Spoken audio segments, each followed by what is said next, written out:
દેશના પહાડી વિસ્તારમાં આકાશી આફતથી તબાહી। ઉત્તરકાશીમાં ભૂસ્ખલનથી ગંગોત્રી યમનોત્રી હાઈવે બંધ। કિન્નૌરના પાનવીમાં ફાટ્યું વાદળ। મનાલી લેહ હાઈવેને પણ નુકસાન।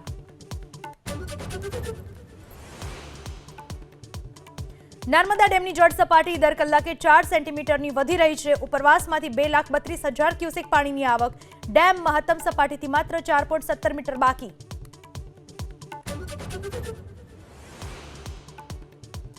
ધરોઈ ડેમમાંથી પાણી છોડાતા સાબરમતી નદીનું રૌદ્ર સ્વરૂપ। અમદાવાદ શહેરના 19 વિસ્તારો અને જિલ્લાના 133 ગામો એલર્ટ પર।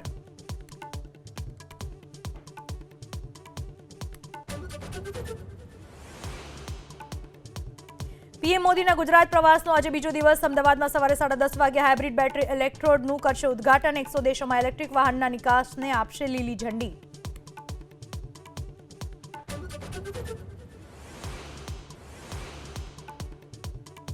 આમ આદમી પાર્ટીના નેતા અને દિલ્હીના પૂર્વ મંત્રી સૌરભ ભારદ્વાજ સામે એક્શનમાં ઈડી।